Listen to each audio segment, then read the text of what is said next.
Hello, my name is Marcus. I'm the compiler of a collection of therapy quotes entitled 1001 Windmills of the Mind, a collection of advanced self-help quotes taken from what's often called the psychodynamic or the psychoanalytic perspective, which long ago, as I understand, referred to by some, perhaps many, as philosophical medicine and narrative medicine. Recently, we completed a 7-video special run on family systems theory, mainly focusing on the emotional triangle idea, where if there's too much tension between the father and the mother, and the kid comes on the scene, the parents may unknowingly, in a collusion, cast the child into a role which makes them feel better. Now, the child playing this role, if it doesn't interrupt his development, it's okay. But oftentimes he has to sacrifice development and focus on pleasing the parents. So something going on with the parents, they may put the child in a certain role, and this role can take a variety of forms. So we went through a bit of a list there: the hero, the star, the doll, the mascot, the lost one, the scapegoat's a common one, and so on down the line. And the child's identity is kind of being formed around this family system, and his identity is formed pleasing the parents, keeping the parents together. So he's fulfilling a major role for the family system. He has to do it, of course, but his identity is going to be based on this. Once again, if that role is based on him sacrificing his vital self, his core self, his true self, his budding beauty, his emerging self, that role is considered incompatible to his authentic self. But he'll sacrifice himself to play the role, to please the parents, which keeps the system together. And so we did. So we covered a fair bit of that recently. Now, in this video here, I want to pick up on another guy's point about this in the form of a self-help exercise. So I want to focus mainly on one guy's self-help exercise. Very popular book. I never really got into it in the past. A guy named Mark Wolin. It didn't begin with you or something like that. So he focuses also on the family genealogram. His slogan is, "You got a problem in your life? Shake the tree, shake the family tree, see what comes through. Shake the tree." So patterns there tends to be like passing along of patterns like that, and then so I don't really focus too much on that intergenerational side of all. Pretty advanced stuff. Bert Hellinger is the main guy in there, and other people like that. But one common phenomenon is that, and teacher on why we pick the mates we do.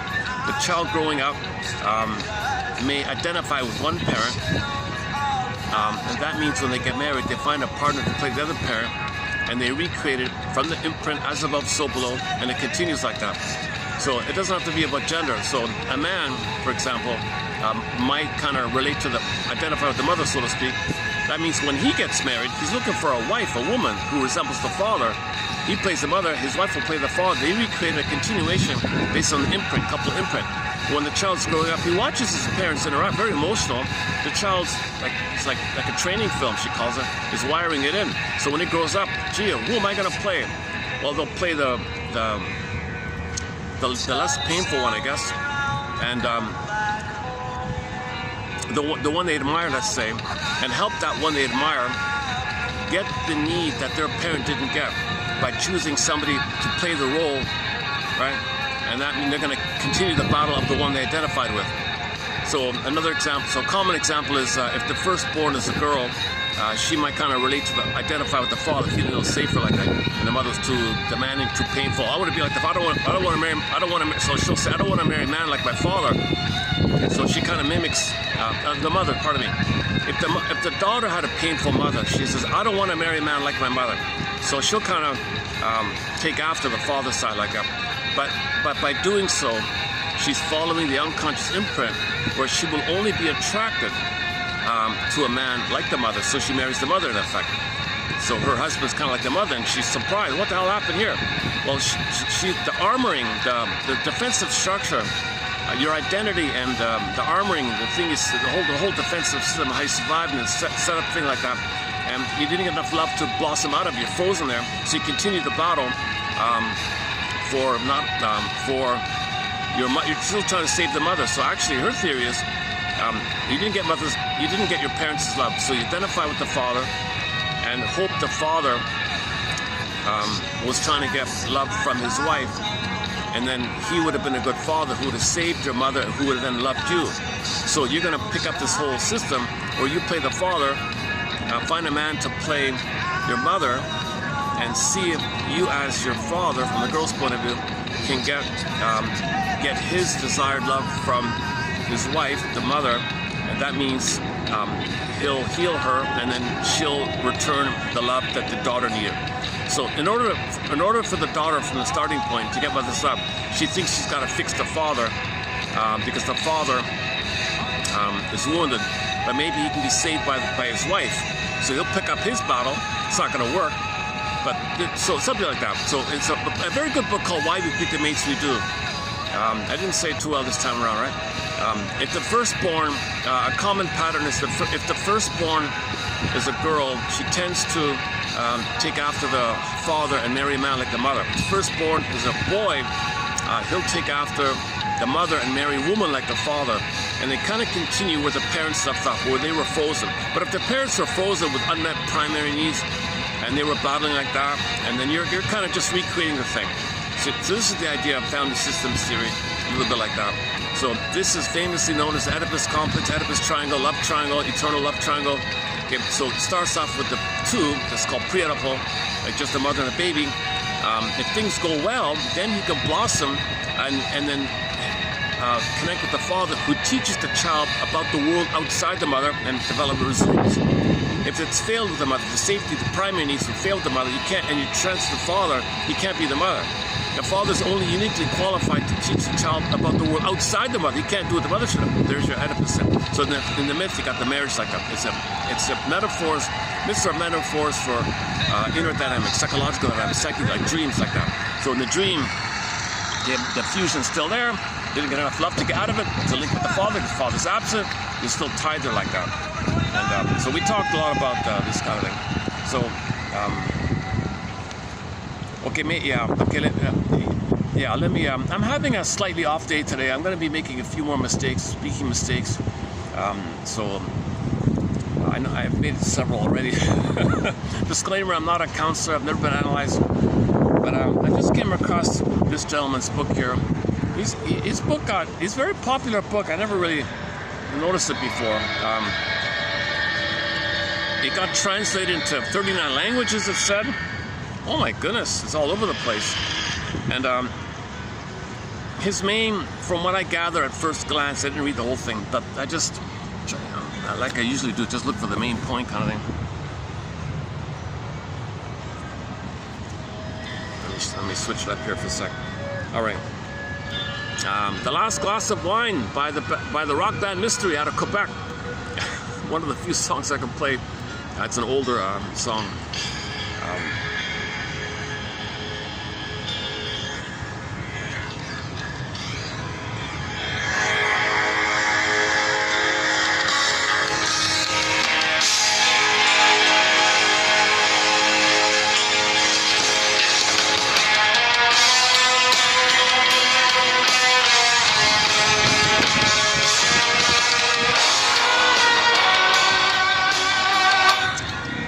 So this is just my first preliminary guess around about the exercise. This will be updated. I just did a quick skim this morning, so I don't have the full story.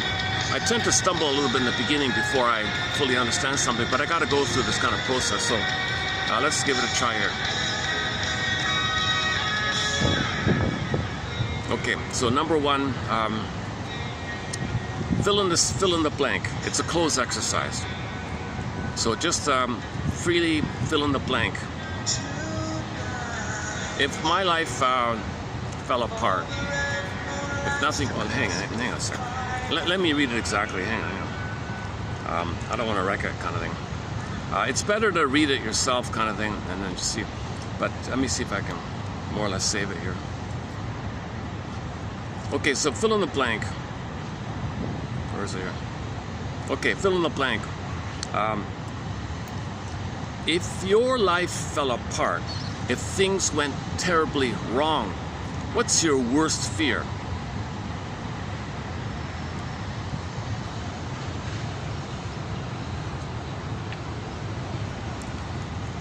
Did you get an answer? Okay, okay, try again. He varies it a bit just to fish around a little bit. So let's try the second. He's got slight variations of it.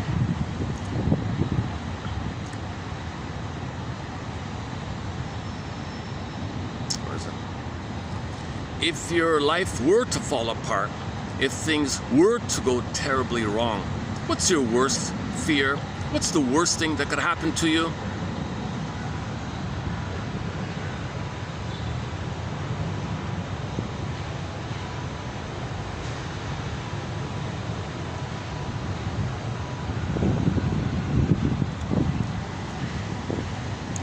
Try again. If your life, your first answer is probably the best, right? Whatever it was, everyone's got to have a personal kind of answer. If your life fell apart, if things went terribly wrong, what's your worst fear? What's the worst thing that could happen to you? If your life fell apart, everything went wrong, what's your worst fear? It's probably a fear or feeling you've had your whole life. You might even feel as though you were born with it. Again, or a variation, if your life were to fall apart, if things were to go terribly wrong, what's your worst fear? What's the worst thing that could happen to you? So hopefully by now you got an answer. Okay, next part here. Acknowledge the family member behind this sentence. So who in your which parent or sibling or family member or relative do you think this is about? Like, who do you think, which family member might have that fear? So you picked it up from somebody else, in other words. So the experiment is identify the family member behind this sentence. So who feels that? Does your mother feel that? Your father feel that? So identify this person for a minute. Identify which family member closely might have this fear. So let's say one of your parents have this fear. Okay, so now you imagine, let's just go with the mother, usually it's the mother. So let's just imagine your mother having this fear. So imagine your mother sort of in front of you, whatever, and you see her with that fear. Tell this person that you respect them and all that happened to them. Tell them that they will not be forgotten and that they will be remembered with love. Okay, and the pause here. Okay, so you're talking to, maybe you're talking to a mother who's very wounded and had a troublesome childhood with a lot of fears. See her with those fears, see her in that condition, see her in this wounded kind of place. Now, as an option here, as an extension of this, you can say to, let's say, your mother as a small child who's frightened, so you say to her, instead of reliving what happened to you, I promise to live my own life. Okay, sidebar. Isn't that what everybody wants for their children, to live their lives, to be happy? Doesn't every parent, deep in their heart, no parent wants their child to continue their dysfunction. No parent wants their child to be dysfunctional like them and be stuck like they're stuck. They want them to be happy and free like that. So you say that, you say that to your child, to your mother's. You see your mother as a child frightened, and you say to her, instead of living what happened to you, I promise to live my own life. What happened to you won't be in vain. I'll use what happened as a source of strength. I will honor the life you gave me by doing something good with it. I will honor you by living fully. I'll live my life in a loving way. I'll make something good come out of this tragedy. So whatever her tragedy is, her worst fears, I'll make something good out of it. I'll live my life fully. I'll honor you by being happy and finding something meaningful. And I won't relive what happened to you. I'll live my life. And what happened to you won't be in vain. I'll use what happened as a source of strength. I'll honor the life you gave me by doing something good with it.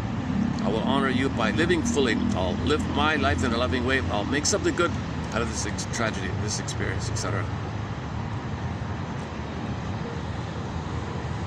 Okay, that's about it. I guess he calls this your core sentence idea. So your worst fear, right? So identify your worst fear. Things go wrong. Oh, my worst fear is. Okay, now imagine one of your parents having that fear. Which fear of your parents have that? See them as a child with that fear and say those things to them. Say those things like that, right?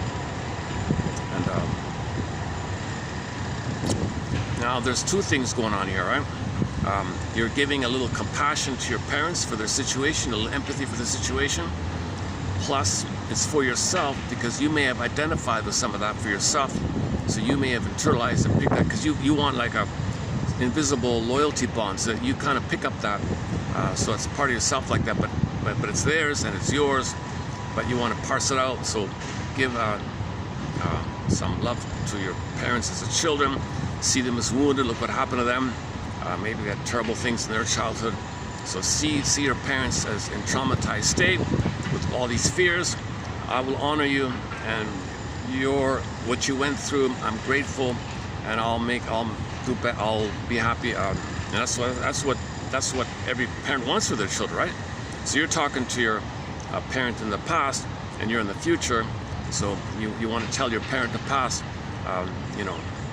that you promise not to just copy them and be dysfunctional like them, that you honor them and you see them and you'll light a candle for them and you'll remember them and you're grateful for them and you know they want you to be happy. So I'll be happy. You want me to? I'll be happy like that.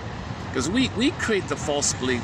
We create the false belief out of our need for the tie to be loyal to them. So we're dysfunctional to be with them. So that maintains the tie. But that's what they don't want. But we do that.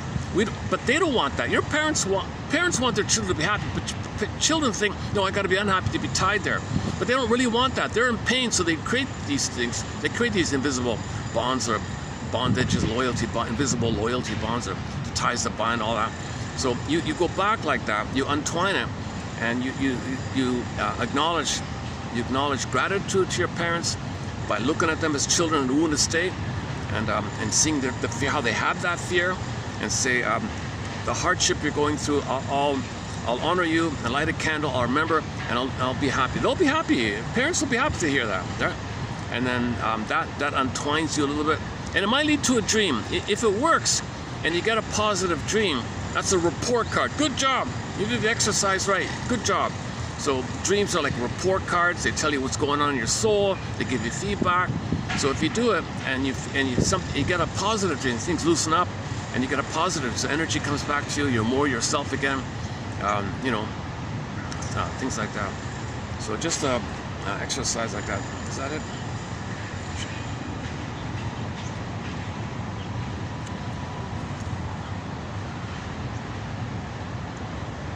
Yeah. So think about the situation your parents might be in. So you got little examples like that. Maybe your mother had trauma, your father had trauma. Maybe when your mother was pregnant, the guy took off, or was drunk, wasn't around, or okay, whatever it is, right? Okay, next part here.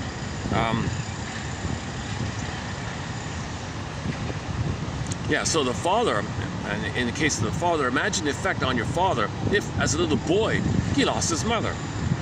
How would such an event affect his ability to love or trust others to care for him or feel confident in himself? So let's say the father has great fears, and maybe you realize the father, when he was born, the mother died, or he was a child, something, things like that, right?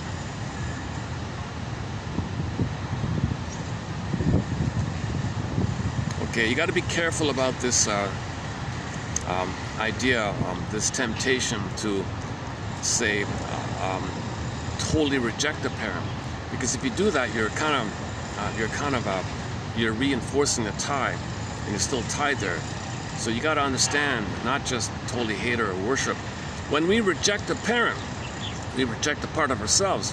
The behaviors we dislike in our parents, the behaviors we view as negative in them, get disowned in us, and then can express unconsciously.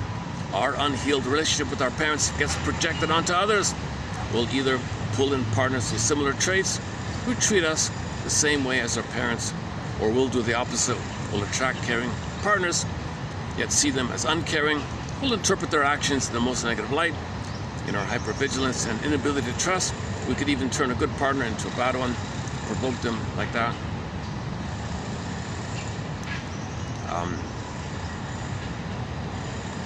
And so on. So if you're still tied there, right, and you deny it, in your life, it'll come up again in your marriage. It'll be recreated. You might identify with them and treat them the way you were treated, or coax the other one to treat you the way they treated you. So you got to face these things. His, I like his quote. He quotes Joseph Campbell. This is a good one here. He opens up the chapter with Joseph Campbell about the cave idea. Where is it? Hang on. Oh, the very cave you are afraid to enter turns out to be the source of what you're looking for. If you struggle with the fear or phobia, panic attacks, or obsessive thoughts, you know only too well what it feels like to be held captive in your prison of inner life. Emancipate yourself. The hard time, so you feel punished, you're sentenced, right? This kind of idea. So you feel guilty and punished, unconscious guilt. Okay, the hard time you do inside yourself. Constant worry, okay, sensations can feel like a kind of a sentence, like a life sentence. No trial, no conviction. So in the unconscious, you're guilty. The child did nothing wrong, but he's guilty. In the unconscious, you're guilty, but you didn't do anything wrong. Children are innocent, but they're told they're guilty. So like a sentence. You do debt, guilt, pain, shame. You feel like a unconscious guilt. Now you're a love fugitive from love that you seek. Okay, enter the fugitive film. The guy's running all the time. Richard Kimball running down the road. Do you think the road's his home? The narrator says. Oh no, Richard Kimball is a fugitive from the justice he seeks. Because the character's innocent, but the story is that he's falsely accused and is always running and some crazy guy's chasing him, but he's always innocent. So that's the metaphor for children. We feel guilty, but we are innocent, like the guy's innocent, but we feel guilty and we're running from ourselves. We're attacking ourselves and we're running away from ourselves. Because what's attacking us is our anger to our mother, which is a cry for love, which she rejected. That anger turned to us attacking ourselves. So now we're running away from ourselves, inner conflict. So you want to be yourself, but something's attacking you. Your cry for love morphed to anger, rebounding in. That's attacking you. Self-system, anti-self system. And so you're always, and this anti-self system, this anger to your mother attacking you. You're guilty. Accusing one, inner persecutor, inner tormentor, fifth column idea, okay, self-saboteur idea. Fairbairns calls it internal saboteur. Okay, this means this is your cry for love turned to anger, rebounding in yourself. So you're wrong. You're no good. So because no baby can be their own mother, so they're always wrong. They can't. They're forever, infinitely, permanently wrong and guilty because no baby can be their own mother's breast. Like they're not the mother. They can't. So they're always wrong. But you're turning to yourself. Come on, be good. Nurse me. Be mother me. But the baby can't mother himself. What the hell, right? So this is like endless. This is a timeless guilt, and you feel like you're trapped in this forever sense of guilt. So you're not a criminal. You're not. This is wrong. You got to unravel these kind of things. You got to identify these kind of. So these theories are metaphor like that. Right? So the hard time you're doing, it feels like a sentence. No trial, no conviction. And Berger says the way to deal with it. Well, the trick is pleasurize it. So you're guilty, but make a pleasure. Ha! I fooled her. Now I make a pleasure. I enjoy it. Yeah. But now you're dependent on repetition, compulsion, or fixation, dysfunctional living, pseudo-aggression, pseudo-activity, false living, to get the chemistry to numb the pain, and the pain's been pleasurized, and the pleasurable component is flipped up to you with the chase mode. You chase for something like a cookie, reminds you of something safe in the womb, utopia days. You get the happy chemicals which fuse the pain. You're in pain because your anger's attacking yourself. How do you deal with the pain of you hurting yourself? What's pain like that? Well, you pleasurize it by chasing for cookies to trigger the previous womb utopia, blissful feelings, which fuse in. This phenomenon, this mechanism, this little bubble of thing is called psychic masochism. But psychic masochism is dependent on pseudo-activity, rescue station, confession, lesser crime, or you'll be neurotic, dysfunctional. Okay, so you chase dopamine for a symbol, trigger the past, feel better, do it again, ring and roll, rhythm machine, hamster wheel, again and again, repetition, compulsion. Now you're stuck in this Klegel's hamster wheel thing. We're chasing, you're always future focused to trigger the past to feel better. You don't enjoy because oxytocin, 2-low withdrawal. In our pleasure, because serotonin is too low for trauma. You only have stress, adrenaline. Yesterday called the catecholamines, what are they called? So that keeps you revved up, dopamine chase. So you're always chasing the future, trigger the past to feel better for the moment. You never enjoy the present. You're always manic to chase, to trigger the past. You're just chasing to remind you of the womb utopia. You chase to remind, and then you're stuck in this Klieglos thing. And the top layer of the cake is called rationalization. You play the song by the singer David Cassidy, Lying to Myself. So you provide cover, camouflage, cloak, you say something to fool yourself, need to know, you don't want to know, too much pain. So you're in pain, so you believe stuff, excuse, and then this is going on underneath. Mark Twain calls it the misery machine, psychic misery machine. Berger calls it the ringamarole. Okay. Okay, so on this topic, we cover Alman and Paul's book called Narcissus in Wonderland, about ersatz self-objects and ATMs, addictive trigger mechanisms. Get Berger about the psychomasochism and the pseudo-activity, and then the triggering of the past, and then the rationalization. It's a little system like that, right? It's dysfunctional. You're repeating it. You're in pain, repeat. You reject it. Well, cookie's going to reject you. Okay, mother betrayed you. Well, the cookie will betray you. You thought the unconscious thought cookie was mother. Betrayed, failed. You chase, so in the chase mode, you're excited because you anticipate mother that it failed. But in the chase mode, you feel important. In the chase mode, you trigger past chemically. For a little while, you feel better this. But when you're rejected, you got to do it all over again. Repetition compulsion. So we're in pain while mother's up. How do you get mother's up when you're out of the nursery? The circuit's in, the imprint's in, and it's spinning around endlessly. So you look for symbols, it fails. Symbols that fail. So all the oral fixation, promiscuity, gambling, promiscuity, money, cookies, food, drinks, and distracting things. And this is a survival mentality. It's an either-or mentality, either be mentality, survive or don't survive. Okay, annihilation. So if you don't do this, if you interrupt this system, and it's armored, you're kind of wrapped there. And if you step out of it, you feel what Coate calls disintegration anxiety, Masters calls abandonment anxiety, Klein calls persecution anxiety. I don't like Firestone's. You feel like you're going to be goner anxiety. I'm paraphrasing. I don't want to use this phrase. You feel this massive anxiety. Because you have no identity, you're still fused, you didn't get your needs met. To get out of the fusion, no identity, you're still with unmet fusion, right? So babies and a mother and a baby are fused. When he's loved, then he differentiates, then he separates, then he's identity, then he's a core self-identity, then he's a home with them, sense of self, he's okay. The problem with this immense anxiety is that you don't exist, non-existence anxiety, the nameless dread anxiety, we're gonna call it, because you're not gonna have love to have an identity. The identity comes on later on after the love. So you repeat to get the love, to have your identity, to have your feelings, to have your golden ball, to have your vital self, core self, truth called the body and the soul. You discussed many videos prior. Let's just stick with let's get it back here. Again, the very cave you're afraid to enter, the very cave you are afraid to enter turns out to be the source of what you're looking for. So what's your worst fear? That's the cave. You probably, a lot of it, you've identified with this, but most of it's from a parent. So identify which parent has this fear. See them as a child with that fear and say to them, I see you, I honor you, I'm sorry, I'm grateful that you did your best and all that, and I will honor you I'll honor you because I know all parents want their children to be happy. And I won't dishonor you by being dysfunctional. I know you want me to be happy, so I'll honor you by being happy like that. So this is a bit of an untangling idea for yourself, and it's a respectful thing because it's true. All parents, genuinely speaking, really want their children to be happy. No parent wants their child, to be unhappy like that. That's ridiculous. That's impossible. Now, it happens that way. It does happen that way, unconsciously, because the parent, very often parents turn to the child to nurse them, comfort them. So they give themselves up, so they're not happy when they do that. Parents unknowingly use their kids. They use their power to get their needs met, play a role for me, scapegoat, make me feel better about myself. Parents say, show my anger on the world, because I can't express anger. I feel tension release. I feel lonely and a loser, so you be like that, so we feel one, alone. Awful things like that. Parents are known to do these things, and the child maintains the tie, so they'll be self-defeating to maintain the tie.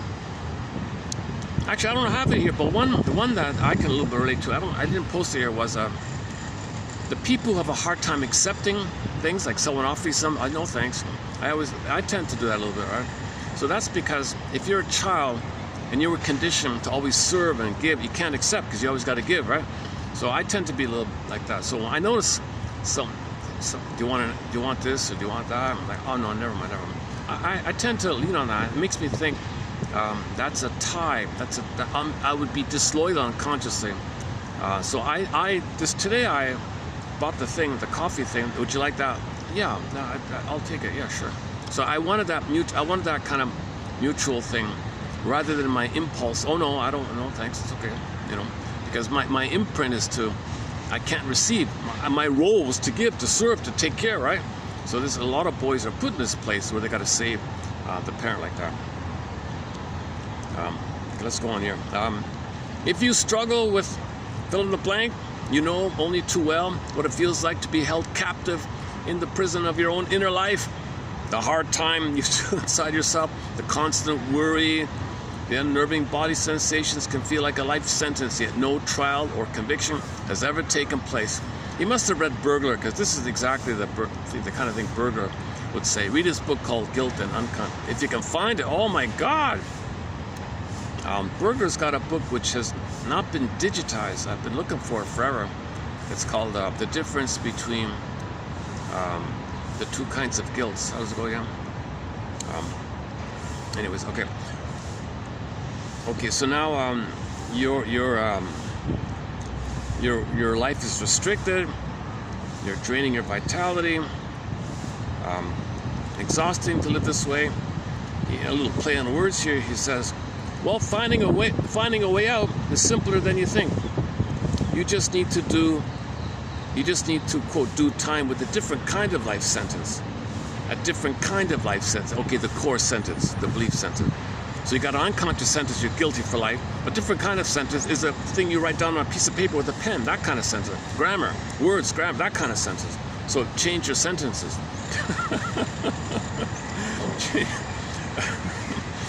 To heal your unconscious guilt sentence, answer the physical sentence, "My worst fear is," and face that sentence. Which parent has it? Imagine them as a child with that parent and say, "Look, thanks.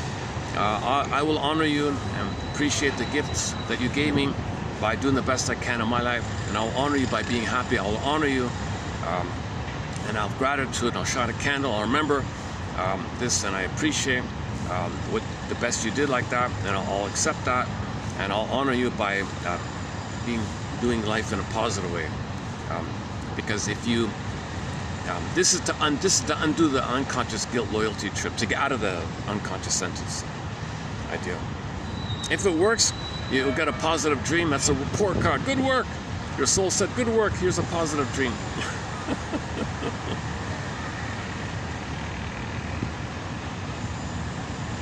Okay, so did we do it already? A different kind of sentence. Okay, the sentence that your worst fear creates. This sentence has probably been with you since you were a small child, whether spoken aloud or said silently. This sentence deepens your despair, yet at the same time it can lead you out beyond your prison gates into a new world of understanding and healing and freedom and emotional freedom. That's a new world of freedom and emotional freedom. This sentence is called, let's call it the core sentence here. Okay, so here's the, so once again, write down your answer to the following question. Fill in the blank. If my life fell apart, if things went terribly wrong, what's my worst fear? What's the worst thing that could happen to me? Fill in the blank. Hopefully it did. Hopefully you did it before the beginning of this video. It's probably a fear or feeling you've had your whole life. You might even feel as though you were born with it.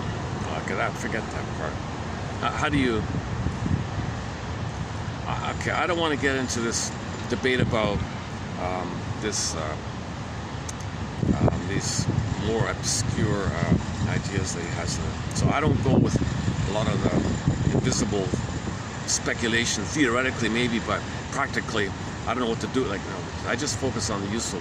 As with all quotes, I look for the most useful, manageable kind of thing. It's a limitation on my side here. I'm not a physicist, or I'm not a scientist, like quantum, whatever. Okay, is that it? Visualize, and when you say, oh I forgot this one. So when you say these things to your mother as a child or father as a child, communicate with them until you see them feeling a little peaceful, a little relieved. Like, do this exercise to the point where you see in your imagination that there's some, your body relaxes because you see them kind of relieved to hear this, relieved that you'll honor them, and relieved that you're grateful, like that. Next part here. There are myriad experiences that can break the mother-child bond. Maybe your partner drank. Oh no, that's it. Is that it? You're kidding here. Is that it?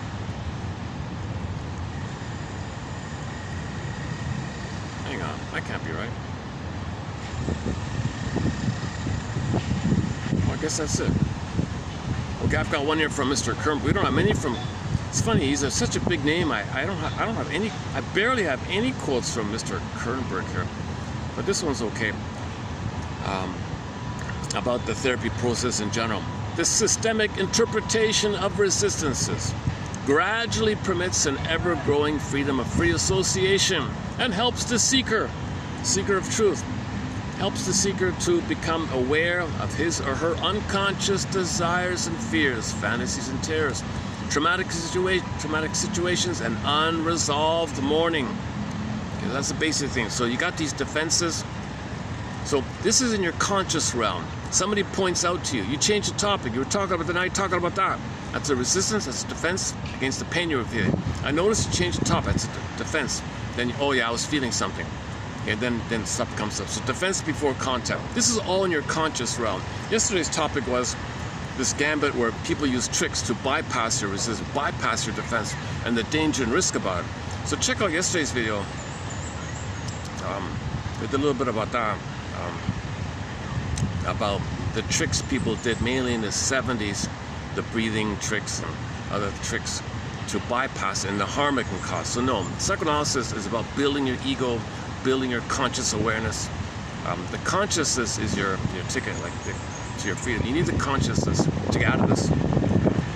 Like that.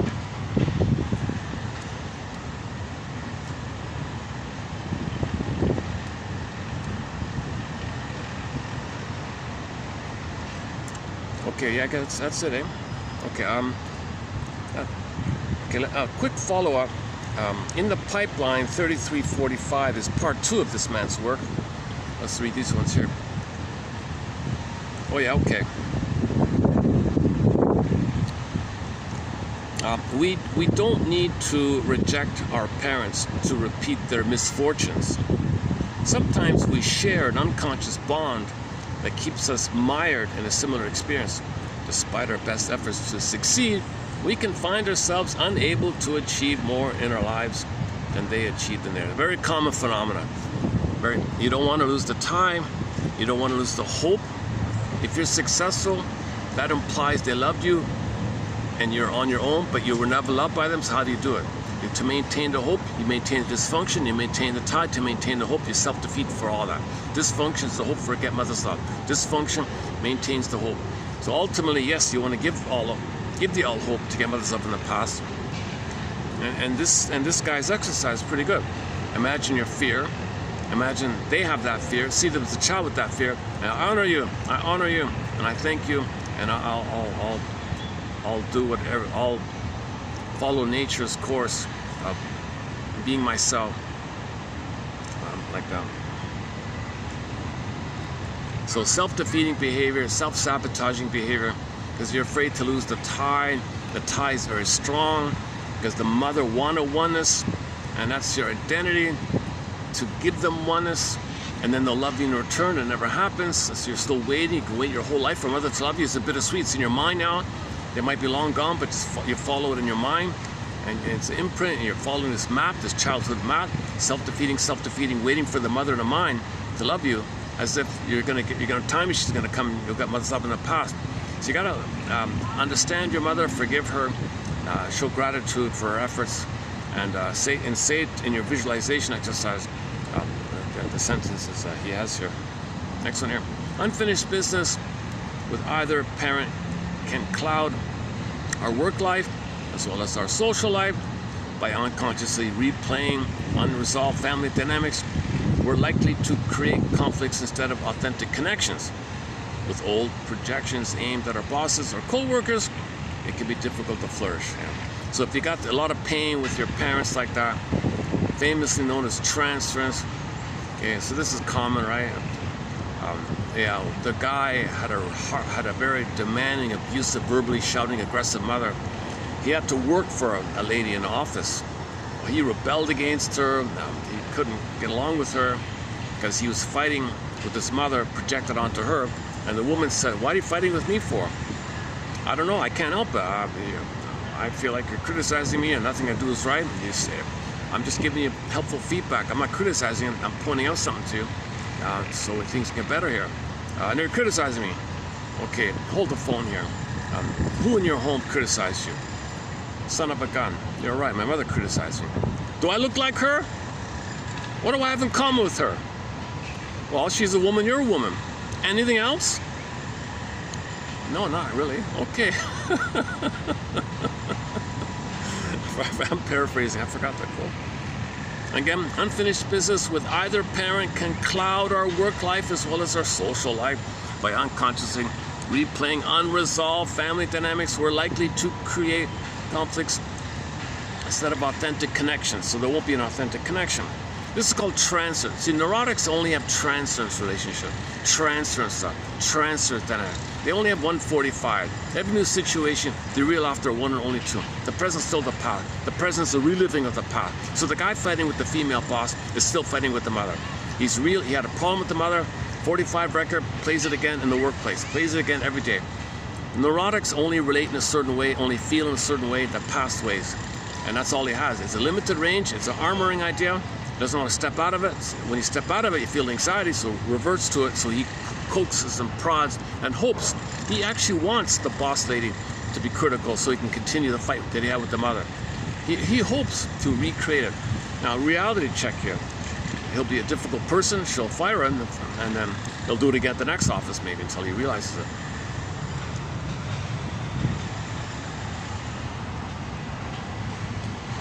How are we doing now? This fan's been a big help. We got a bit of a breeze. Actually, the weather's been a slight dip, yeah, lately. That's good. It was up there in the 40s.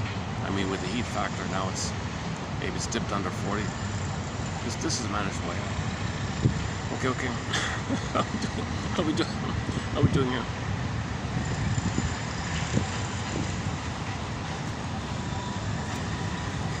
Next one here. I got two more here. Okay. When a child takes on a parent's burden, whether consciously or unconsciously, he or she misses out on the experience of being given to. Oh, that's the one. I do have it here. Okay. Again, when a child takes on a parent's burden, they miss out on the experience of being given to and can have difficulty receiving from others. A child who takes care of a parent often forges a lifelong pattern of overextension and creates a blueprint for habitually feeling overwhelmed.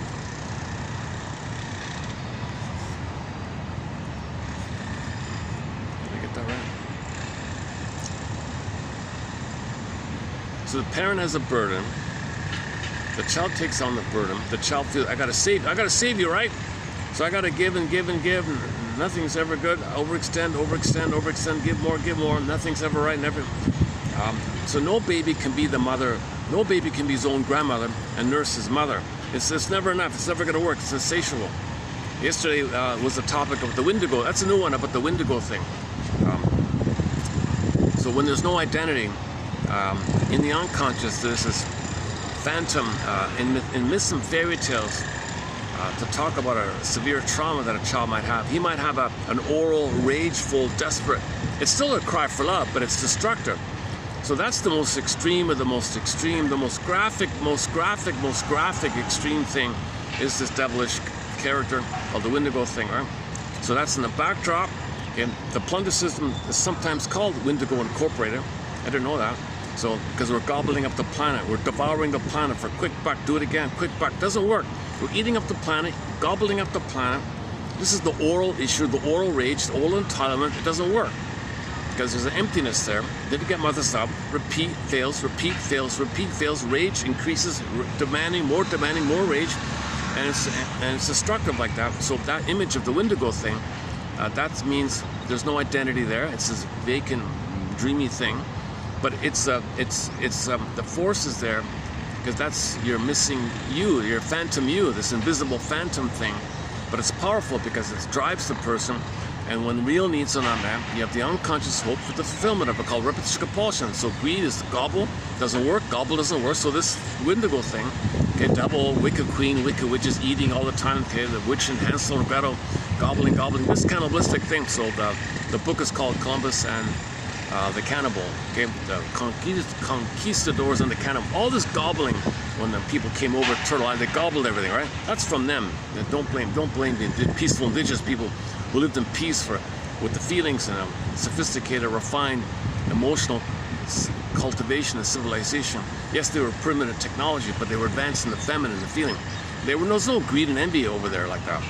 So the people came over, gobble, gobble, go. That's the cannibal. That's the metaphor for that. So, okay, yeah. In the past couple of videos, I made a few references to the pillage no plunder system. Let's take it a rest.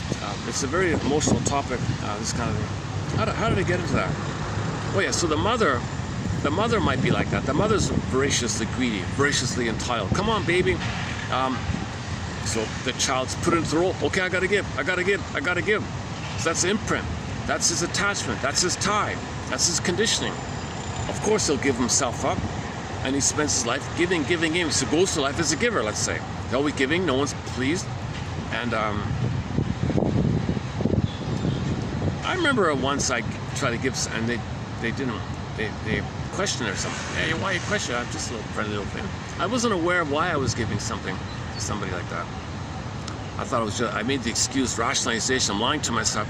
Oh, I'm just trying to be friendly, and but they picked up something, and I picked up them picking up something. It's like I'm in the past, I'm playing the 45, gotta give like that, you know. And they were questioning it like that, confronting me, accidental. So sometimes people help you when they interrupt your pattern, right? When a child takes on a parent's burden, they miss out on the experience of being given to, and can have difficulty receiving from others. A child who takes care of a parent. So mother said, "You take care of me, you nurse me. I made you to find me." Some others say that, "I made you." Some others say that they were never loved by their mother. They have a baby, you take care of me. Parentification. I parentify. You take care of me. Don't let me feel alone. Do what I want. So these mothers are hovering, helicopter. They call it love. No, it's a love hunger on the mother's side, and it has a gobbling feeling in the child's mind. He internalizes mother's gobbling. There's the Wendigo. So if a mother's wounded and she does that to the kid, he ends up with the Wendigo thing. That's the mother's Wendigo thing.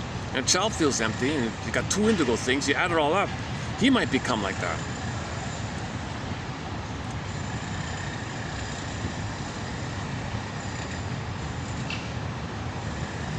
No, if he's still in giving mode, he is able to give, right? Okay. So why wouldn't a mother be able to give to a kid? So the mother was totally rejected. So the child being able to give to the kid is still in that mode. So he's a constant giver, constant pleaser. But the mother has a more deeper trauma, of a deeper emptiness, right? So she's an active aggressor, where the child's the giver. So stingers and clingers. So if the trauma's more earlier on, they identify with the aggressor and they're the gobblers. If the trauma's later on, they're still givers. So children are born to love and give, but if they're hurt, identify with the aggressor, then it flips around. So this is stingers and the clingers, obsessive hysterics. So the stingers and the clingers is pretty clear, right?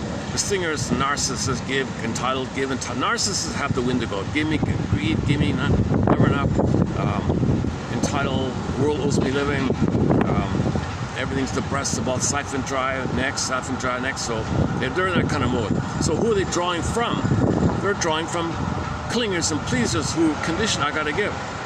They're able to give. They're still able, so they're a little further on. They're less traumatized. They're dysfunctional, always giving. They don't take care of themselves. They think they gotta save others. So the clingers are giving, trying to still save the mother. The stinger says, that chance was robbed in me. I never had the chance to save my mother. I've become her, and she gobbled onto me, I gobbled onto you. That's called identification of aggressor, Faustian deal, Faustian bargain. Maybe that's what they mean by the Wendigo. Maybe the indigenous people are referring to what we call identification of aggressor with this phrase. Because mythology is code for psychology. So I'm thinking maybe it's like that.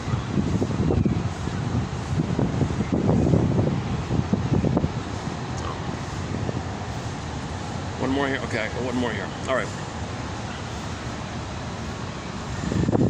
Oh, similar to the last one. Okay, this was a little overlap here.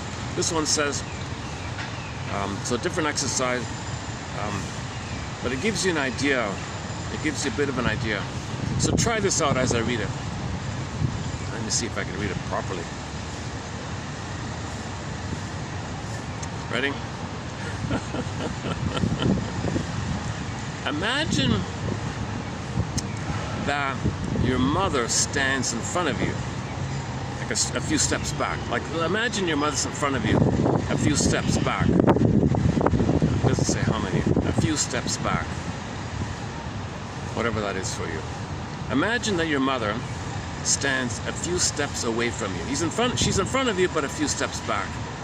What sensations do you have? Okay, now imagine that she takes 3 large steps and stands very close to you, within inches of your body. What physically happens to you inside? Does your body constrict, contract? If your answer is that your body contracts or wants to pull away, it's important to realize that the work of opening is now your responsibility, not your mother's. Now let's widen the lens. And think of your mother again standing several steps away. This time, visualize her surrounded by all her traumatic events that she experienced. Okay, so in the first go around, it's as you're in the present. You freak out, back off. You're engulfing. Okay, next time around, imagine her remembering all the trauma that was inflicted upon her, all the wounds as a child as well. So similar like before, as a child.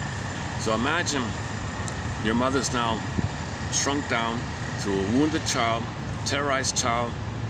Maybe the country's being plundered and pillaged, and she's terrified and loses family members. So imagine your mother in that state.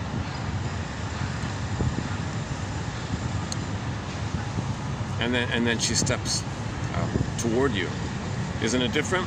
This time, visualize her surrounded all the traumatic events she experienced. Even if you don't know exactly what happened to her, you have a sense of her family history and how she might have struggled with it. So you have a sense of your mother's history. You have a sense of your father's history. Right? You don't know the details, but you have some sense that something stressful took place, to say the least. So now when they step closer to you, you have compassion and you open to them. Right? You might even give them a hug. You wanna give your wounded father, as a little boy, a hug. Hold him, like, Dad, geez, you're safe. Okay, I'm here for you. Mother, I'm here for you. Right? If you imagine, like you as an adult, seeing your parents as a, so let's say there's a twilight zone. Open the door, next stop, twilight zone. You go in a twilight zone, you travel back to when your parents were frightened little children, and you see them like that. So let's say in the twilight zone, next stop, open the door, beyond the mirror. Okay. beyond sight and sound, limited only by your imagination, beyond sight and sound. Next stop, open the door, next stop. Okay, another world. So now you're in this other world, and you see, like your father, let's say, as a little boy, frightened, abused, whatever's going on, something's going on, and he's terrified. Maybe he's hiding in the cubby in the corner. He's terrified, and you can interact with him. You can talk to him. You can interact with him. Okay. Then, okay, round 2, do it with your mother. If you do this exercise, a clue will be a dream. When you go to sleep that night, you get a dream and something loosens up. You get a pleasant dream. It's kind of like somebody saying thank you. It's kind of like your unconscious is saying thank you. Something loosened up here.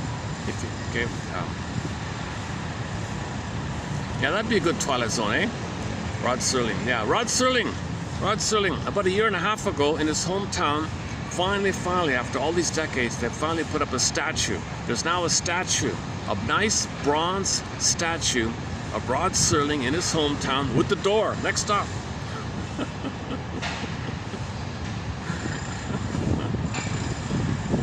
So they say, yeah, finally they put a statue there. The 2 daughters arranged it. The 2 daughters were interviewed on the news clip. It's a great statue. It's a great show. We discuss over 20 of the not all the episodes. So in this channel here, we've discussed well over 20 episodes. Oh man, Gabe's story, Wong's Lost and Found Emporium, Take My False Life, please. Well, I've talked about that one a long time, and so many others. Every time I do a Twilight Zone episode, it takes me like 2 hours to run through it. Sometimes I redo it the next day. A major companion TV series to this collection here is The Twilight Zone. So yeah, that'd be a great episode, eh? So in the episode called One Life Furnished in Early Emotional Poverty, the guy traveled back to his own childhood home and saw his younger self. And he saw his younger self and had empathy and understanding for himself. You see? And the narration was, isn't it bittersweet that you as a child had to go through all that? Isn't it bittersweet that you thought these things and thought you had to, that you're so responsible? But now you realize you decided things. So you're the captain. That's the great secret, that you decided these things. And you're the captain of your soul. You're the captain of your fate, because you realize you decided these things. If you realize that, they can free you from a useless burden. Dead cargo from the Twilight Zone. It's a useless burden to spend your life trying to save your mother who's long gone. No baby can save their mother. Nobody can save their mother. The mother was crying for help. She was desperate. She was in pain. We get it. She lost her way or something and expected the child to mother her. She was just too much pain. The pain made her do it, let's say. She's just too much pain. The pain is powerful. The pain, it's called unconscious motivation. Puppet master. Okay, think about the iceberg metaphor. So when you're in pain, you're driven by the survival brain. The mother wants to survive. Baby, you're my life raft. Save me.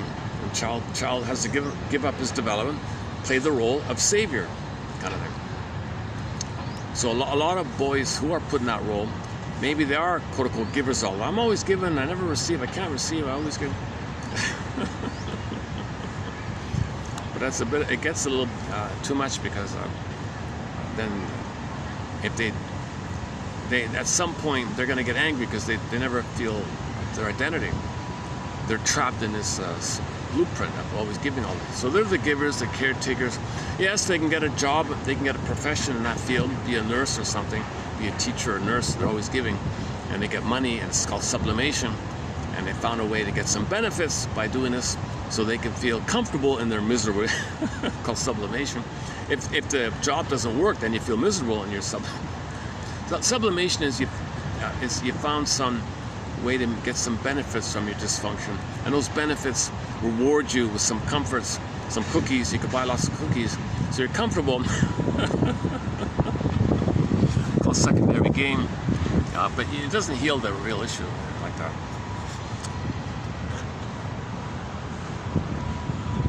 Janoff made a point. Ironically, if your sublimation fails, you got a chance to face the core issue like that.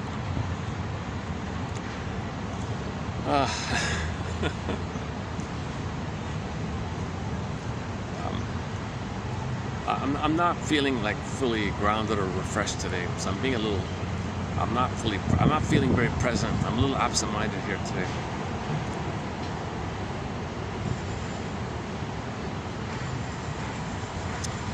Let's see, how's the time? Look at that one.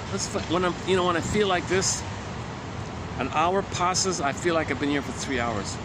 But when I'm refreshed, I can go for 4 hours. It feels like 1 hour. It's funny about that, right? Still trying to figure that out. I can't believe this has only been an hour video. Look at that. Let's see if the phone will read some of this out.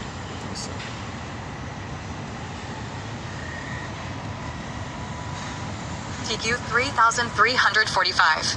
Oh. Oh, this is just a portion of 45. This is still in the works here. Let's see.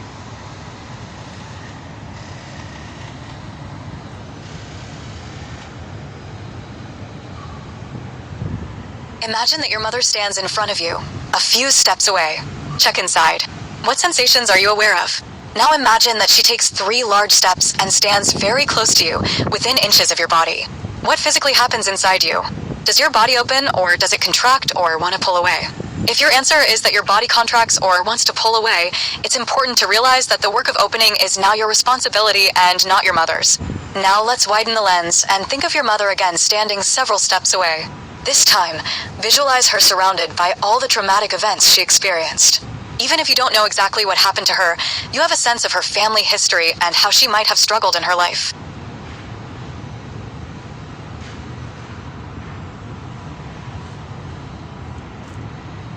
When a child takes on a parent's burden, whether consciously or unconsciously, he or she misses out on the experience of being given to and can have difficulty receiving from relationships later in life.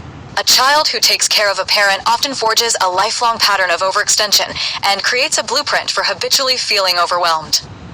Unfinished business with either parent can cloud our work life as well as our social life. By unconsciously replaying unresolved family dynamics, we're likely to create conflicts instead of authentic connections.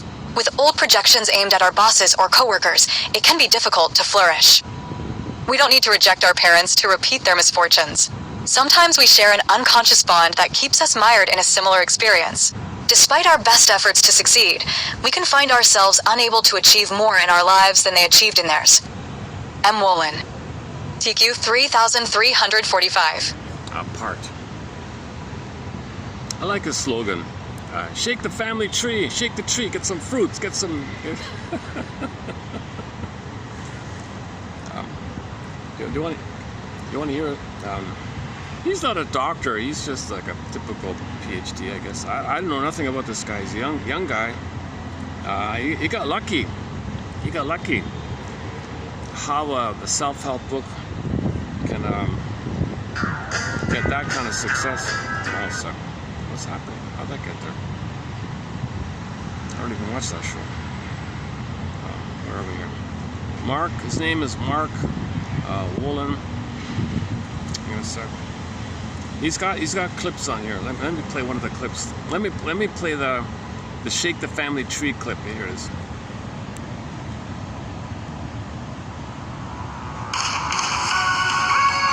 Oh, as usual.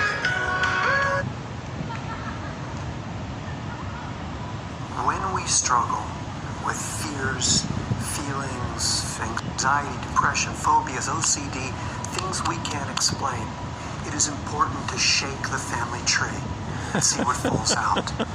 What secrets are hidden? What stories never got told? What traumas never fully healed? It's important that we look at these things so they're not passed into future generations. I've found that when we ignore the past, it comes back to haunt us. When we explore it, We don't have to repeat it. We can break the cycle of inherited family trauma. Yeah, that's he's promoting his book there. Yeah, so repetition compulsion. You repeat, hope for a better past.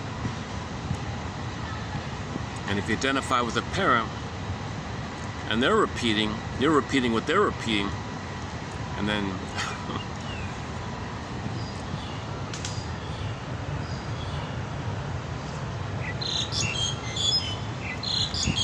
anniversary reactions are very common. He also talks about anniversary reactions. One kid, I think, had a major move when he was 5 or something. Is that right? 4 or whatever it was. He had a home, and at the age of 4, some disaster took place. He had to move or something. And the family was never happy after that. And then he spent the rest of his life moving every 4 years. So he'd go to a place, he'd stay for 4 years.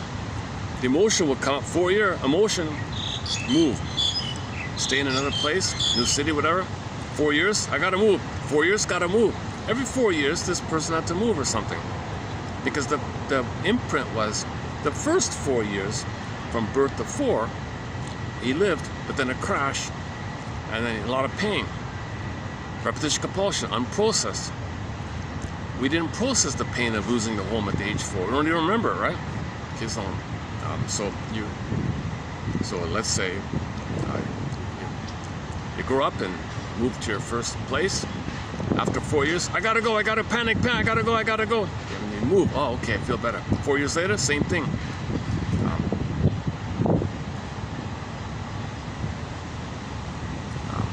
So it's called an anniversary reaction. The common one is when the mother was a baby and her needs were not met, she felt pain.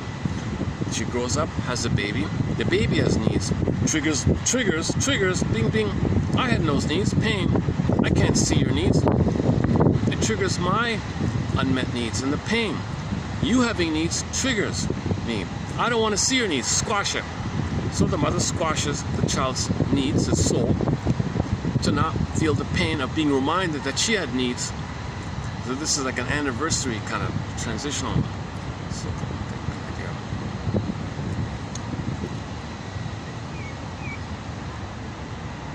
He's got 4, and on those 4 clips here, he's got 4 50-second clips here.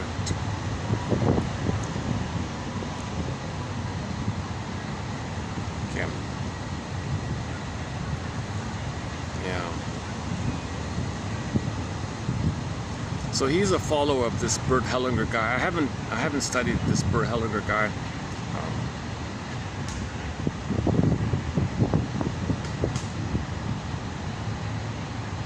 But I did see a Star Trek episode that I think was in reference to Bert Hellinger's work. So the lady in Deep Space Nine, Dax, was it Dax, the smart one, the scientist girl, gal, lady?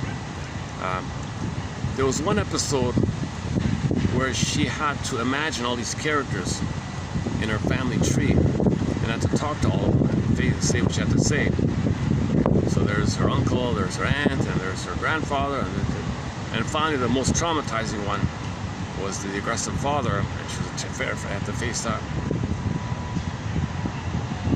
So I think you imagine, if you're in a group of people, you ask 10 people, okay, you play and you stand over there. You play my mother, you stand over there. You play my uncle, you stand over there. You play my auntie, you sit over here. And you just intuitively, and then just feel it like that. There, yeah, that's kind of like my family. And then you know who's close, who's too close, and who's far away, and you can say to them.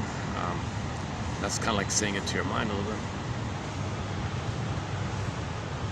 Now, see, I'm not qualified. I can't do that. But he got lucky, this guy. His book's okay. He's got one. It's a general rehash of general principles, repetition compulsion. Like you said, you don't remember, you repeat. That's an old idea. We talk a lot about it here. You're in pain. You want mother's love in the past, so you can resume development, to have your identity, have your vital self, and your golden ball, and your sensitive self, and all the capacities and gifts of being embodied with your vital self, core self, true self. It's missing. Pain of not having your soul, so you repeat for a better childhood past so you can have your soul. We don't remember, so we keep repeating. It fails. If you're not conscious, you keep doing it. Memory, repeating, working through. We don't remember, so we repeat. When we remember, we stop repeating. So he says the same kind of thing. The new thing with him is that exercise. That I think it's not bad. I can see why, but the rest of it's all just filler and a little redundant or something, not necessary. But he's got to fill it up. He's got to have 300 pages, right? But it's really just the one. I think it's really just the one exercise that we did here. Many self-help books use this method. Have one really good exercise. It can be done in one page, but but you can't make money selling a one page, right? You got to have a book. So fill it up with stuff. Do a lot of advertising to get that one exercise through. Oh, there's a bird here.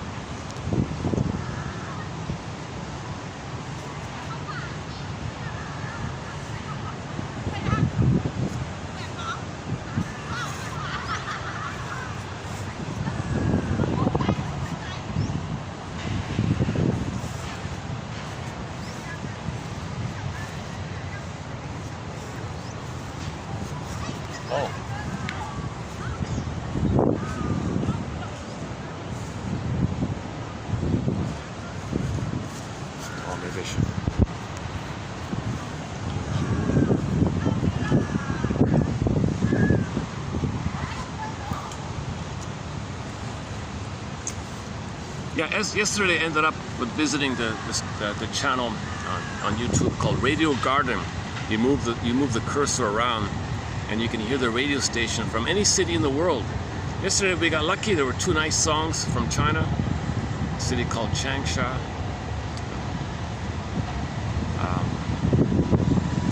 If I move the cursor to Turkey, I very often get good music from there. Ivory Coast recently had a great song by Nayanka Bell, great song. We've got several songs from her there.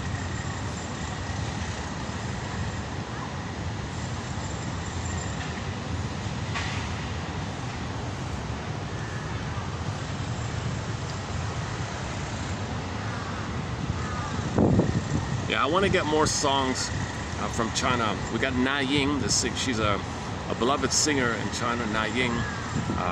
She's got a great song called Flower in the Fog. Flower in the fog. It's a great image, right? Flower in the fog. So, you're not clear about something, but there's a flower there. Something's unclear, but there's a flower in the fog. Another singer called Fei Wong, a couple of hers. The Butterfly Lovers Melody, the traditional classical music. Yesterday we talked a little bit about the Italian film called More Than a Miracle by Sophia Loren, 1967 film. It's a fairy tale, comedy fairy tale. I went through that a bit yesterday. Actually, yesterday was not too bad. There were some good parts in yesterday's video. There were a couple of good parts in there.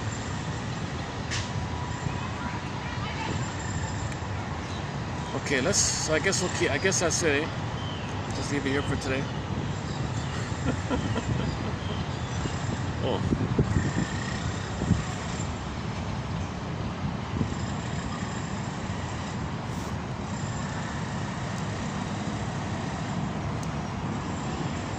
Can you see the blackbird with the orange beak walking on the bushes there?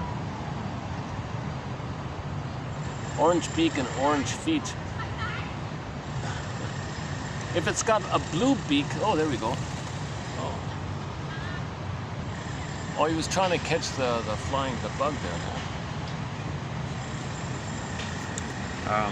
If it's got a blue beak and blue feet, it's called a Javanese dove. We see a few of those. I'm not sure what this one's called.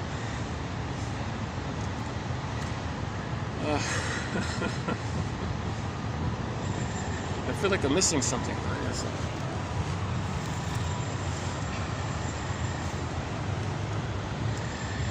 Yeah, today's an unusually short video today, eh? But that's the space. That's the space limitation. Okay, let's go to Radio Garden then. Let's just wrap it up. Let's try another round with Radio Garden, see if we get lucky. I've found a lot of good songs through this channel. A sec. Radio Garden.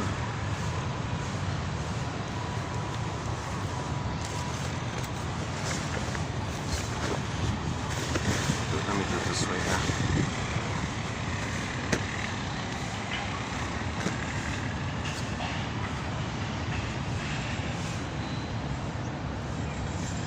Oh, there's Changsha, yeah. That's where we ended up yesterday.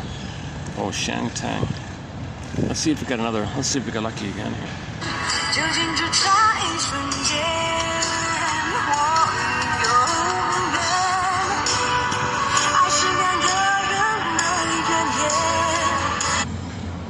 Hen Yang. Hen Yang. 听穿梭中的车水马龙，听我最爱的动人旋律。这一刻，把耳朵交给一。Nanning. 和美食的相遇，却总能打动人心。我是百香果女主播提拉，欢迎收听970食物链之搜食。我紧紧握住其中一位青年工人的手。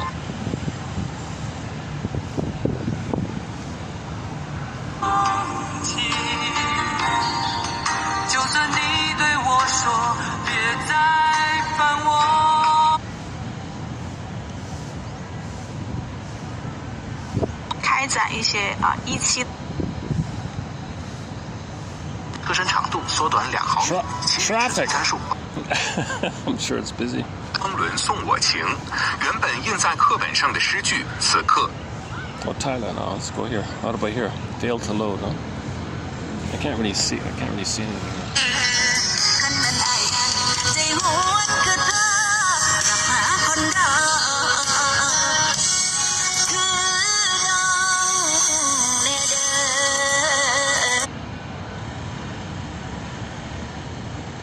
Kunming. 而修复皮肤黏膜、骨骼。 The number means how many stations there are in that city available through this website. There's 4 here, right? 酱之邦，跨越山河。 I can't see 那么 anything. 伤口自然也就能愈合了，这就是活性酶的好处啊，对不对？对。 Xi'an. Oh, that's the ancient capital. Ancient times. This was the capital.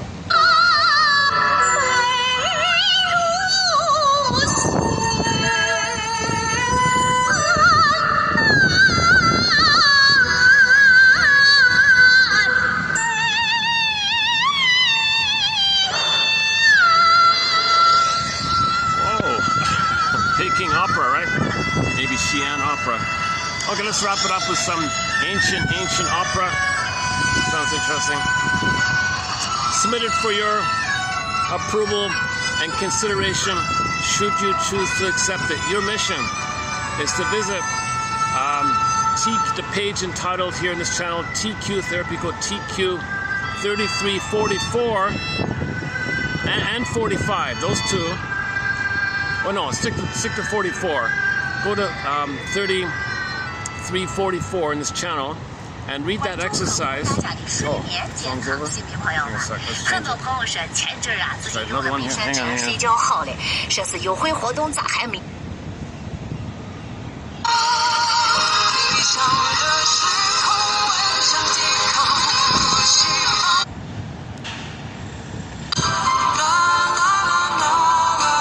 I like finding the traditional stuff. Where's the old stuff?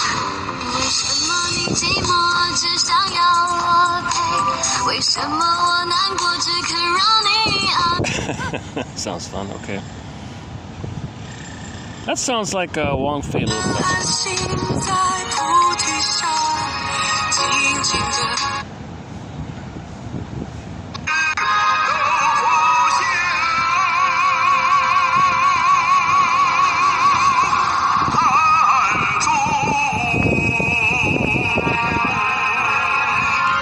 Okay, some more opera. Let's end up on some opera here. He's got a powerful voice, yeah. Once again, your mission submitted for your approval consideration is to visit, should you choose to accept it, is to visit 3344 and read the exercise, follow the exercise by Mr. Wolin there, Mark Wolin, from his self-help book entitled It Didn't Start With You. So you pick up things from your parents and you identify with it. So identification means something, a relationship you internalize, make it a part of you. It's called identification. Like that. So and then check out the exercise and see what you think. And if you get a dream, it's thanking you. It's a report card giving you feedback. It's like this in your soul today. Here's what's going on here. If it's a pleasant dream, okay, then you did the exercise. It worked, right? Usually, I think that's the idea. If it taps into something deeper, well, you're facing something deeper, so that's okay too, right? But it's all in your manageability. So when you wake up in the morning, right, you scribble your notes on a piece of paper. That paper, that letter, okay, it's a letter from your unconscious. Your unconscious is saying, it's like this in your soul today. Here's a report card. It's going on like this. Here's some feedback for it. So thank you. Thank you, unconscious self, secret self, double self. It's like this in my soul today. Notice the theme. Notice the pattern. Notice the relational theme. That kind of thing. So that's a main part of dream work. Is to notice this relational kind of dynamic that's going on. You know, how you interact and the pain. And what you want to do is, when you notice something there, treat it as a lesson. Can you take that lesson from the dream and apply it in your regular life? So in your regular life, when a similar kind of thing appears based on the theme of your dream, can you take the lessons that you got from the dream and apply it in your regular life? Like for myself, it's to be a little more, it's to not jump in, like to listen more maybe, or be more, move towards a more mutual communicating instead of jumping in with, can I help you? I have an answer, I know the answer, instead of that kind of thing. That's the imprint of, I was brainwashed to always take, my mother was very traumatized herself, so I have that kind of caretaker mentality. But, and it comes in my dreams, because I'll wake up, because something didn't go right. I woke up, what happened? Why didn't it go? Oh, okay, I get it. I think you gotta have a mutuality here and slow it down and look for an authentic communication, authentic connection, not a transfer thing where I'm repeating the past in the present. That's not an authentic connection. You look at, like you said there, you want an authentic connection in the present, in the here now, to be without a doubt, versus the repeating of the past and the present, called transference connecting. Transference connecting, it's not present day authentic connecting. Present day authentic connecting is called companionate. Freud, mutuality, without a doubt, person to person. But people think that, but really it's the past and the present. What people, it's confusing because you relive the past and the present. That's real. That's the real in the present. No, you're just reliving the past. Can you parse it out like that? Your dreams will reveal this to you. This confusion will be revealed to you in your dreams like that. So this exercise by Mr. Wolin, I think it's pretty good. Once again, submitted for your approval consideration, 3344. And I'll see you in the next video. We'll see if we can add some more opera to our collection here. Our main opera song in our collection here is by Elizabeth Bruner, called Solvik's Song. Great song when we talk about the Peer Gynt story. Solvik's Song.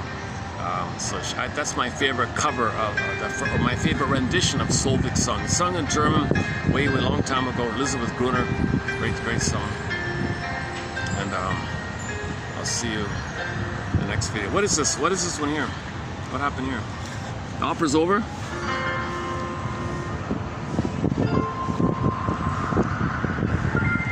Let's see what's the next one. Let's see what comes up next.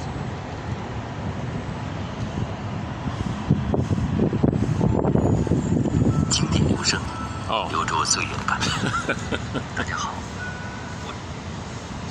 try that one.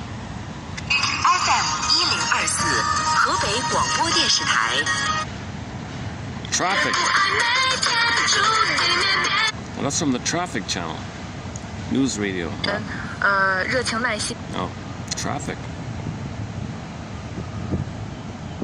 石家庄广播电视台。 This city has 13 channels listed here. 夜间，承德南部、唐山、秦皇岛、沧州。 Where's channel? Baoding. 现在是下午Beijing's over here, right? Where's Beijing? Beijing. Here's Beijing.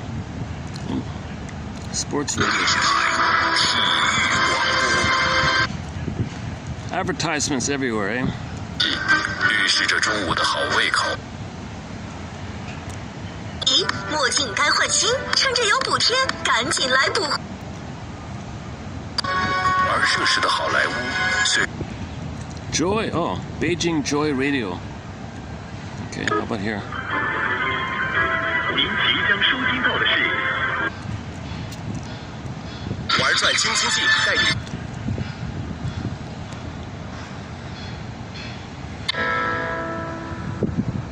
本节目由北京市体育局、北京市。I'm striking out here. Tang Shan. 我们与爱的距离始终间断有力，怪我太 Okay, whatever this is, we'll wrap it up here for today. The most recent joke. Oh, okay. The most recent joke we added to our collection is the genie one. I've told it a couple times already. The genie one. A guy's walking on the beach in Hawaii, nice sandy beach. He finds the famous bottle, opens up, pulls the cork, opens it, puff the smoke. Genie comes out. It's a happy genie. He says, thank you, sir. The guy, by the way, was a psychologist. He's a psychologist. He freed the genie. Genie says, I'll give you one wish. What would you like, sir? I'd like to have a road from Hawaii to California. Genie says, man, oh man, those pilings, do you know how long those pilings have to be to reach the bottom of the ocean floor, all the way across, all those pilings? Man, oh man, that's too much. No can do. Okay, I don't want to be unreasonable, says the psychologist. Can you help me fully understand the psyche and the healing process? Genie sighs. Oh, would you like 2 lanes or 4? The other one was 2 psychologists were having lunch in the lunchroom. The break was over, and one said to the other, "Back to the mines, back to the mines." Somebody asked the psychologist, "What kind of psychologist are you? What kind of analyst are you?" "Well, I'm a Freudian, but I'm young at heart. I'm young at heart." Jungian, Carl Jung. Oh, what happened here? Let it stop. What happened here? Buffering, maybe? Let's try another one. Waveform.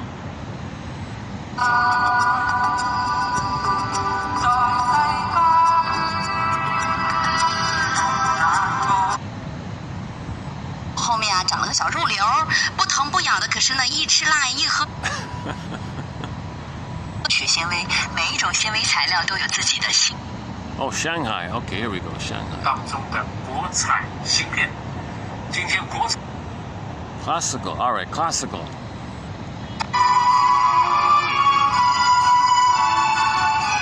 Let's end up with this classical music here.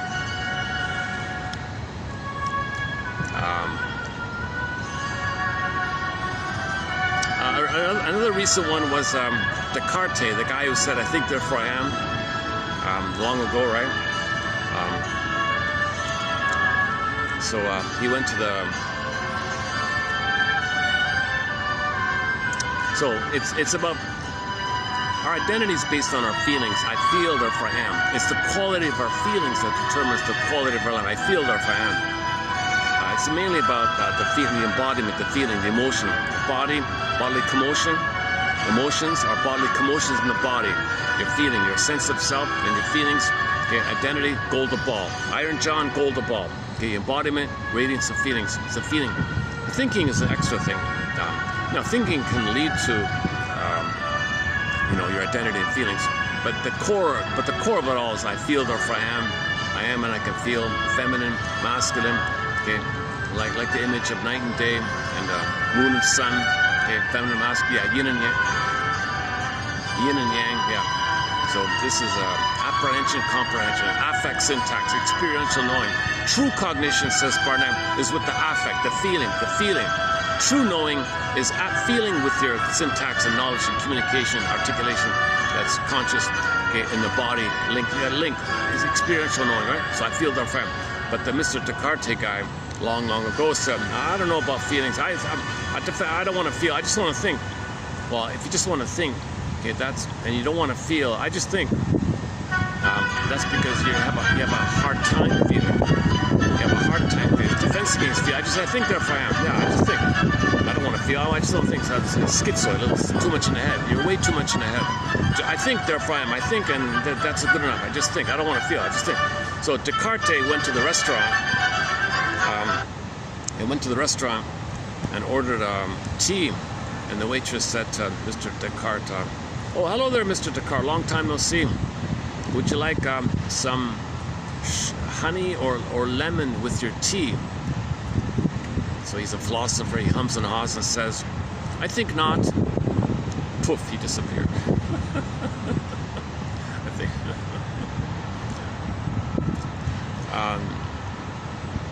Going up with the puns, one guy fancied himself as a wannabe comedian, so he gathered up 10 puns, and he was hoping that one of those puns would make his friends laugh. So he sent those 10 puns to his friends, hoping that one of the puns would make them laugh. No pun intended. And if you are stressed and you need to, if you are very, very stressed and you do go back to the narcissistic place and you want to feel better by insulting somebody, the few was, I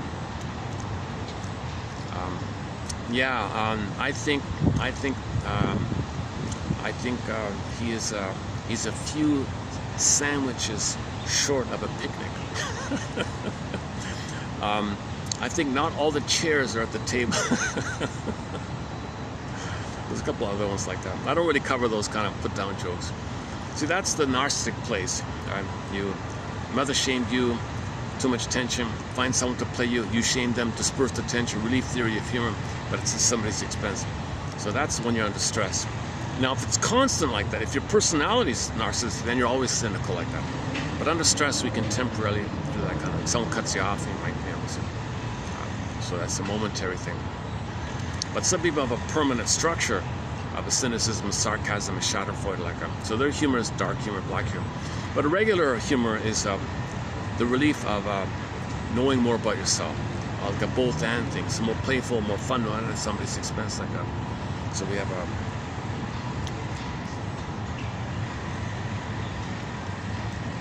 so we got a thread here on the humor. We could do Masterson's joke, a couple by the comedian Steve Behrman, that one there, and a few others. Yeah, a recent one from Steve Behrman is sides.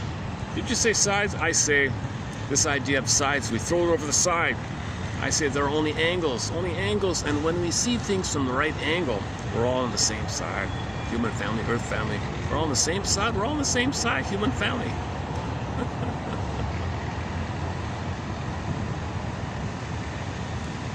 Oh, the pigeon joke takes a while to go through. That's a fun one. What happened to the music here? Why did it stop? Did I accidentally press something here?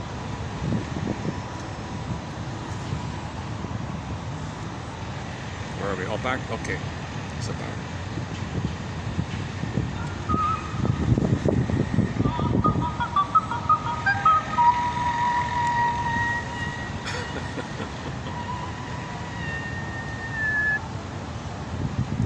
Hangzhou.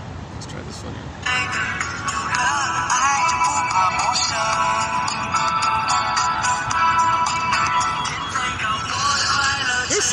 There's some fun pop called Mando pop. There's some good Mando pop in China. Mandarin pop, right? It's fun, cheerful, upbeat. I don't know, kind of like this. That sounds okay. Okay, let's close up with some Mando pop, Mandarin pop. Oh, didn't finish.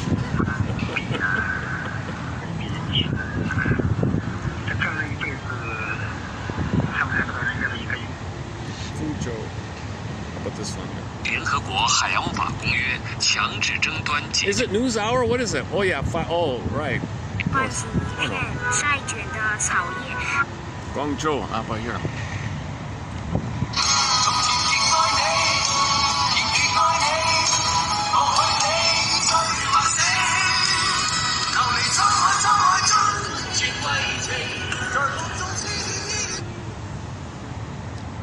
啤酒風味飲品啊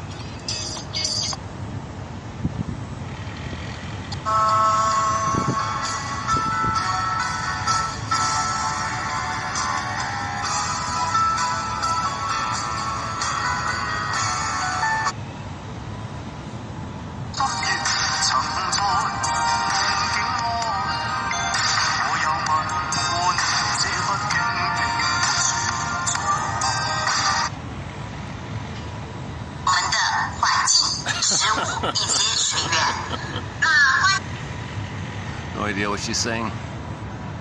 睇廣告啊嘛，就算連睇波睇。咩咧？就係。You know, the funny thing about all this music is you can scroll anywhere around the globe. Same motif, same lyrics, same issue. 99% of it is transfer stuff. Constant yearning for oneness. You have it, you feel bliss, so you're the one. It didn't work out, pain. I miss you. I'm waiting for you. That's all. This limerence. This is a reflection that a lot of people are not getting the completion of their primary dependency. So most pain there, most yearning, most desire, most pain is all the songs in this area. So most songs all around the world have the same messages. Okay? Constant craving, constant yearning. Right? Love sick, madness, love madness. I miss you. I thought you were the one. Did you lie to me? You betrayed me. You fooled me. I'm angry at you. Waiting. When's the right one coming? Why? When are they coming back? All these kind of.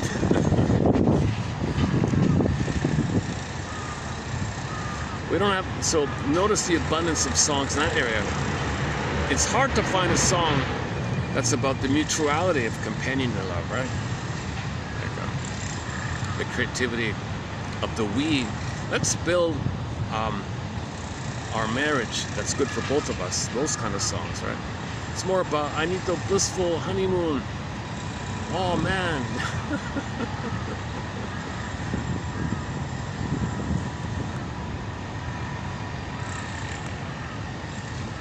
Recently we played a cover of the song Ain't That Peculiar by the band Fanny with the slide guitar. Ain't that peculiar? My mother hurt me. Ain't that peculiar? I'm only attracted to women who hurt me. No, the woman's talking, right? No, the man's talking. So the man was hurt by the mother. He goes through life and he's only attracted to women who will hurt him. Ain't that peculiar? What the hell? Repetition compulsion, unprocessed, unresolved. You're frozen there. Time, trauma freezes things, right? And it's like alive there and you want to resolve it. So you pick up the past, recreate the past, relive the past, you coach people to play the past, find someone who reminds you of the past, see somebody as the past, coach people to play the past. You're in pain there, you want a better outcome. Ain't that peculiar? So the baby cried for love, mother rejected him. Ouch. Ain't that peculiar? I always find myself in situations where I end up saying, ouch. Ain't that peculiar? I like the Rick Santos one. Another lonely castaway on a ship that didn't want to be put out to sea. Can't see stars any night. But the mercy of an unknown destiny. Lovesick by Rick Santos.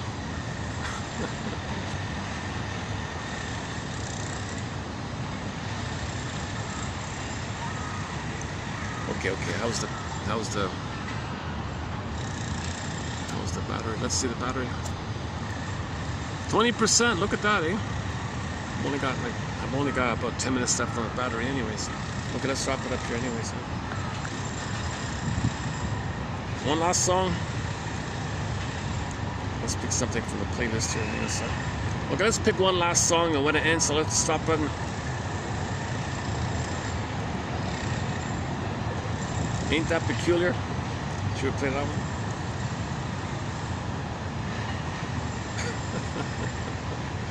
Let's try that one. Haunted Heart. Oh, Haunted Heart. Got the blues.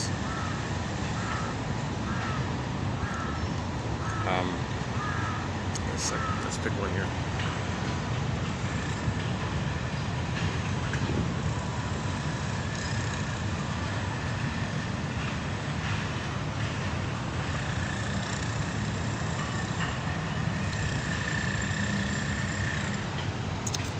Oh, we haven't played this in ages. Oh my God. Okay, let's try this one here.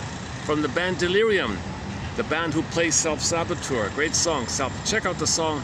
Okay, I submitted for your approval consideration. Look up the lyrics and listen to the song Self-Saboteur by the band Delirium.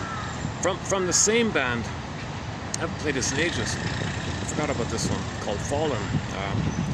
A typical I miss you, where are you, I love you kind of song. Okay, when this song ends, I'll hit the stop button here for today. Oh, Farron, yeah.